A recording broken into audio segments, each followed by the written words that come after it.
So we learned a lot. We learned the difference between John the Baptist, because they thought that John the Baptist maybe was the Messiah, and they were trying to figure out who he was. And he had to distinguish and say, hey, I am not the Messiah. Like, the one that is coming, I can't even untie his bootstraps or untie his sandals. So I'm not even good enough for that. So that really humbling, John was kind of he was saw by a lot of people like a crazy person out in the wild, right? Out in the wilderness, just living off the land kind of thing. And he would go from place to place and people would follow him, and he would just go and stop and start just preaching about who was to come. Hey, there's someone coming. You need to all pay attention, right? So this has been going on for thousands of years, us trying to tell everyone what is to come. So, first sign, this is coming. One of the first miracles that Jesus brings us. Also remember in the book of John, or the Gospel of John, that this was done after, this was written after that it happened. Because you got to remember, Matthew, Mark, Luke was all being written as it was happening. So if you've ever watched like the Chosen, if you've ever watched The Chosen, you remember watching Matthew, and Matthew's always writing stuff down, right? But so is John. But John doesn't actually put it into this gospel until after it had happened.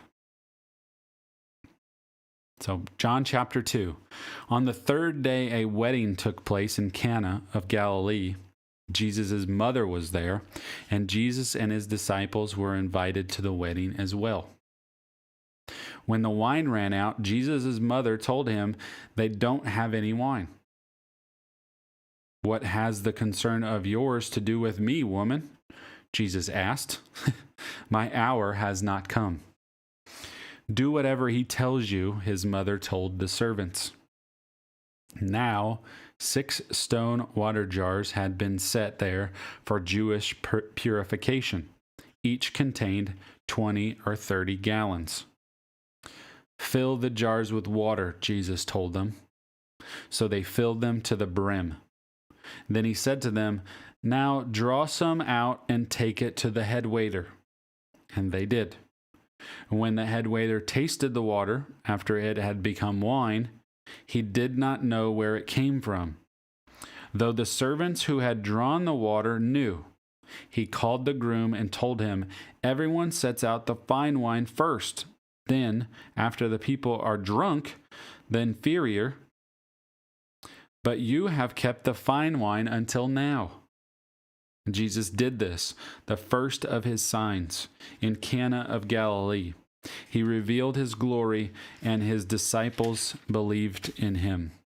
After this, he went down to Capernaum, together with his mother, his brothers, and his disciples, and they stayed there only a few days.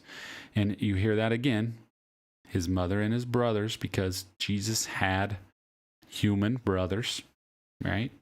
Mary continued to have children after Jesus. The Jewish Passover was near, and so Jesus went up to Jerusalem. In the temple, he found people selling oxen, sheep, and doves, and he also found the money changers sitting there. After making a whip out of cords, do you guys hear that? Jesus went into the temple and he found all this stuff, and he made a whip out of cords. This is savage Jesus. So Jesus made a whip, he drove out everyone out of the temple with their sheep and oxen. He also poured out the money changers' coins and overturned the tables. He told those who were selling doves, get these things out of here. Stop turning my Father's house into a marketplace. And his disciples remembered that it is written, zeal for your house will consume me. So the Jews replied to him, what sign will you show us for doing these things? And Jesus answered, "Destroy this temple, and I will raise it up in 3 days." Therefore the Jews said, "This temple took 46 years to build, and will you raise it up, and how will you raise it up in 3 days?" But he was speaking about the temple of his body. So when he was raised from the dead, his disciples remembered that he had said this, and they believed the scripture and the statement Jesus had made. And while he was in Jerusalem during the Passover festival, many believed in his name. And when he saw the signs he was doing, Jesus, however, would not entrust himself to them, since he knew them all. And because he did not need anyone to testify about man, for he himself knew what was in man. And that was chapter 2. So you saw a little bit different Jesus, not the fairy tale, what do we want to call it? The bluey version of Jesus. It wasn't the sweet cupcake Jesus. This was what I like to call savage Jesus, the one that had that righteous, I guess you would call it righteous anger to go into the temple, and he laid down the law, right? So, these first couple chapters are,